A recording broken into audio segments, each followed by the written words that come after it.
Periods, they form the identity of the female body in a certain way. What if I were to suggest to you that periods are actually a 21st century concept, an ideology that didn't exist before? In this podcast, we're talking about periods, everything about periods.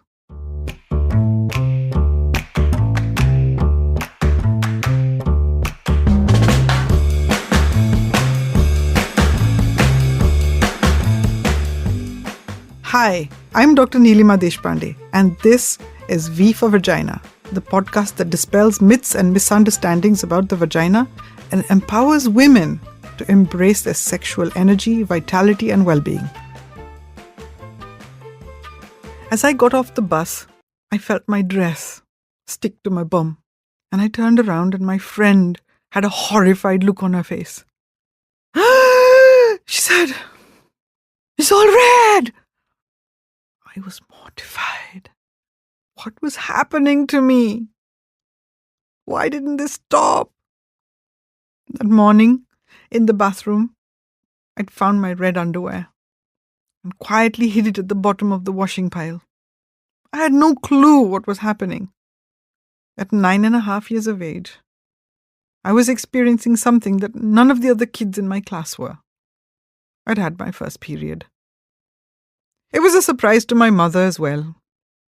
She's a gynecologist. She never expected that she was going to have to give me the talk. I can't begin to tell you how embarrassing that day was.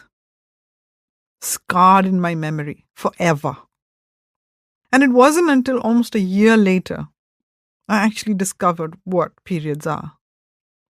And it all happened because a company, I think it was Johnson & Johnson, they brought their representatives to our school, and thankfully it was a girls-only school, and they had this presentation about what periods are. And they distributed sanitary towels to all the girls as we walked into the assembly room and walked out of it. There was a stunned silence in the audience during this presentation. Thankfully, the school was a bit sensitive and they had lady teachers around us. But nobody talked. There was no giggling. There was no laughing. None of the usual banter that a usual girls' school audience would have in the assembly room. I remember leaving that assembly feeling ashamed, embarrassed, and mortified having to carry this stupid package up to my school bag. Not much has changed in those years. It doesn't matter which country you go to, and it doesn't matter how many movies there are that try to normalize periods. Our socio-cultural conditioning means that girls are always embarrassed talking about their periods, about their bodies, about their genitals, about their sexual health, about their genital health, and what to do with this awful thing that has so many different kinds of names. The period, the full stop, the pause, the gap, your chums, best friends, the stain, the mark. Way back in history in India, women were often made to sit outside. In Marathi, it was called Bazula Basne. The woman was given a hut somewhere away from the main family to spend 5 days by herself. She was provided food and clothing. She couldn't shower or bathe. And on the last day of her period, she was allowed to have a head bath. And then allowed to come into the house and be a participant of all the activities. While she was bleeding, she wasn't allowed to visit the temple or meet people or come into the general house and socialize with all of the other women. I do believe it probably started as a way to give the woman some rest. From period pain, exhaustion, the mood changes, the breast tenderness, the aches and pains, and the bleeding. But it soon became a way of ostracizing women for something that's so natural to the human body. After all, what is a period? See, in a woman's body, the hormonal cycle means that it releases an egg approximately once a month. And this cycle begins at puberty, for most girls between the ages of 10 and 16. And it carries on until menopause, when the last period happens and the final egg is released, somewhere between the ages of 46 and 52. Each cycle is accompanied by a rise and fall of hormones like estrogen and progesterone, all triggered by a beautiful orchestration of hormones and messengers and neurochemistry and biology, all working in perfect synchrony, not just with her own body, but with the seasons and the climates and the circadian rhythm, daylight, nightfall, sleep. To call menstruation a magical expression of the female body is an understatement of what it can do. Every ovulation is an anticipation of a baby, of a pregnancy that can be implanted. So every period is the culmination of a cycle that didn't have a baby. That's all it is. The magical thing about periods is it's about potential. So as long as a woman is having periods, there is the potential of a pregnancy, of a new human life growing within that body. And the ability of that body to handle all of the hormonal ups and downs that creating a baby takes. Not just creating the baby, but looking after it afterwards. Because if health of a woman is manifested in the form of regular periods, then someone who has regular periods is often seen as a woman who can handle a pregnancy and a baby, including breastfeeding and all of the ups and downs, the psychological ups and downs, the physical ups and downs that it involves. In a sense, though, you can understand why periods are a 21st century ideology. Until about 100 years ago, life expectancy for women was barely 40 years. For most women who got into puberty around the ages of 12 or 13, and in practices across the world where child marriages are common, they would conceive within the first year. If they survived the first pregnancy and delivery, which was rare, there was a 50% mortality rate of young girls who got pregnant, then maybe she'd go on to have another one, and then another one, and another one, and another one, until she either died during delivery because of hemorrhage, or she became so anemic and ill from having repeated pregnancies and infections that she stopped having periods altogether. Most women became grandmothers or grannies or old women by the time they were 25 or 30. It often meant that women didn't actually have regular periods. Once they got pregnant, their period stopped. Then they were breastfeeding, so their period stopped. They probably conceived during their breastfeeding periods, so they didn't have periods again. So the average woman would probably have maybe 10 or 15 periods in her lifetime. Contrast this with the current century. And it seems like most women's lives are consumed by a period looming on the horizon every month.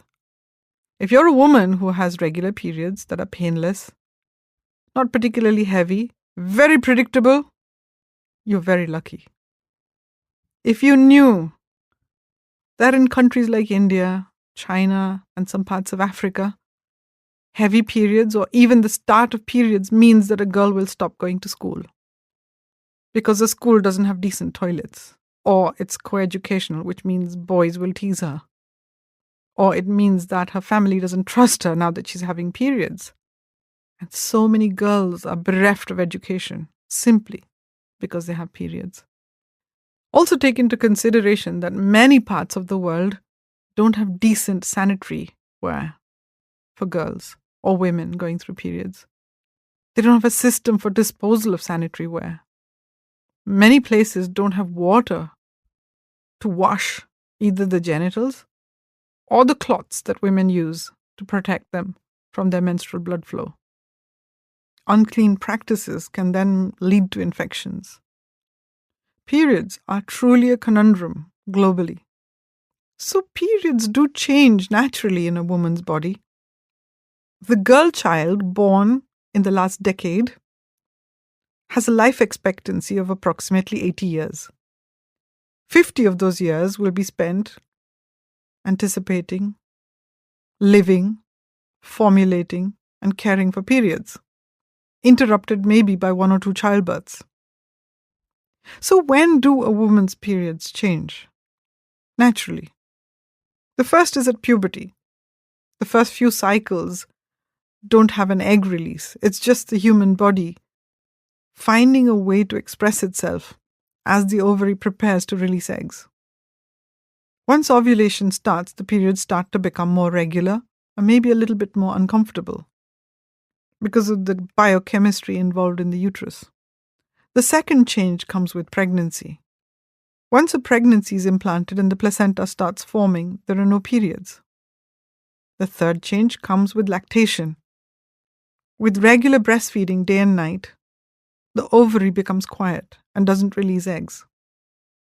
And again, there may be no periods.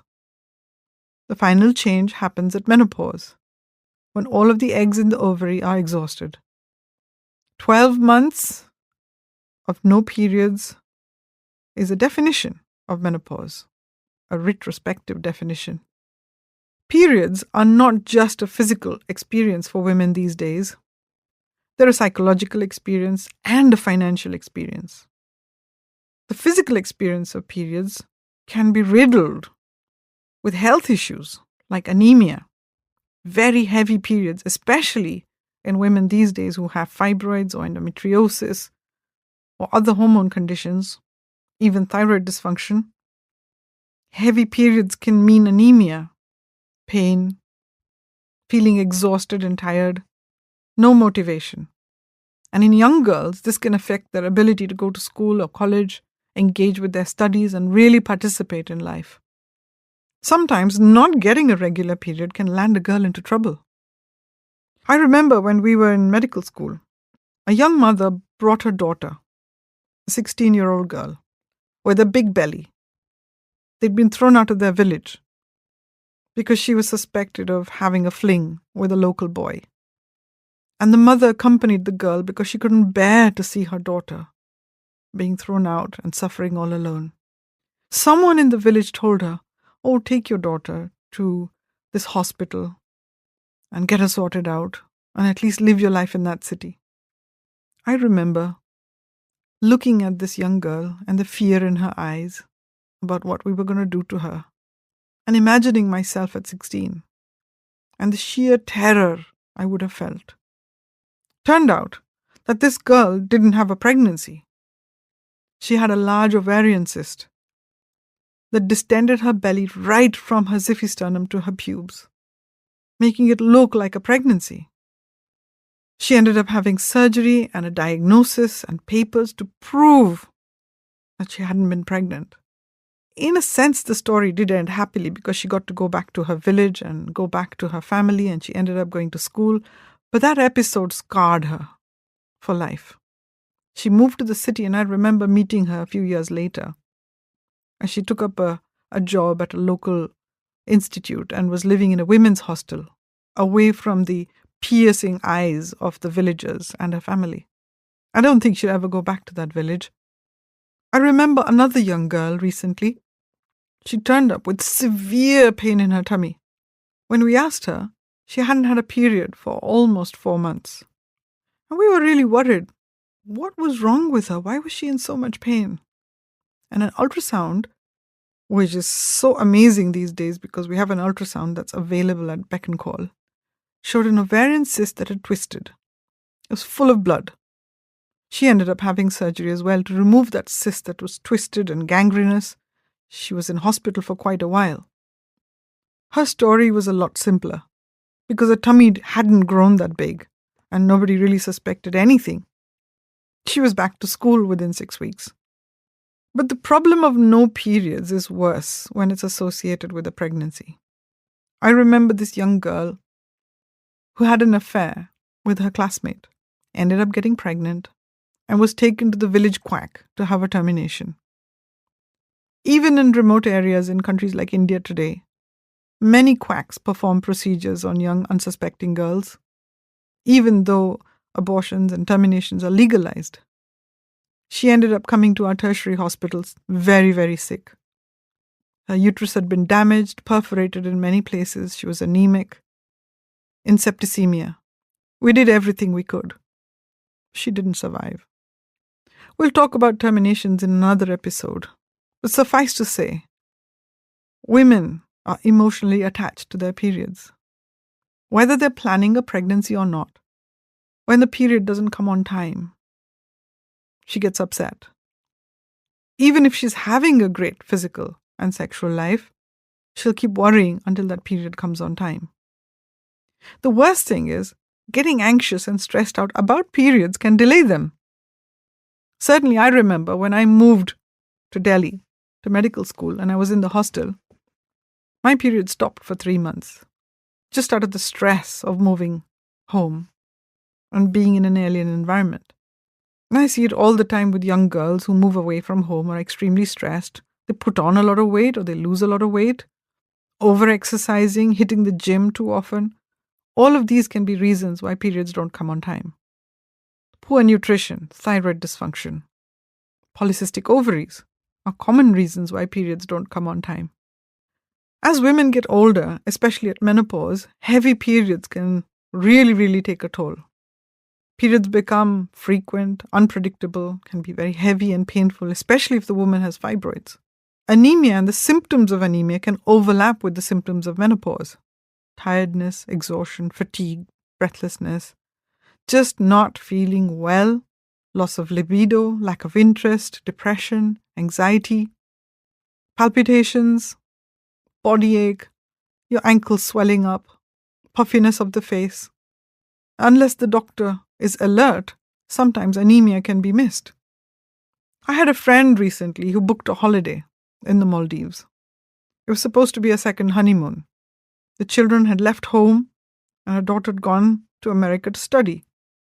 The husband and wife decided to have a nice time for their anniversary. Booked a luxury hotel and lots of activities to do on the beach. They landed in the Maldives and she started bleeding. She hadn't had a period for 3 months and happily thought that she was menopausal at the age of 47. But her body had other plans.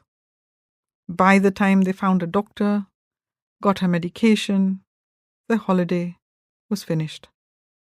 A bad period can ruin many things in life, not just a holiday.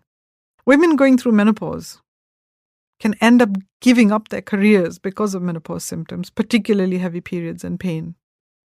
Women in leadership positions can end up giving up their jobs. Many women get asked to leave their jobs because of the interruptions that heavy periods cause. The truth is, no woman needs to suffer. No girl needs to suffer. I've suffered many months of painful periods in my childhood because I wasn't allowed to take painkillers. Many women suffer the pain of endometriosis or fibroids for up to 6 or 7 years before they're diagnosed. That's completely unnecessary. Someone with heavy, painful periods may have no life at all, as one of my patients talked to me. She said, I haven't been in a relationship for the last 5 years because I didn't want to have a hysterectomy. I was willing to put up with my periods, but they've just become so unbearable. I don't know what to do. How long is it going to last? She was only 42 at the time.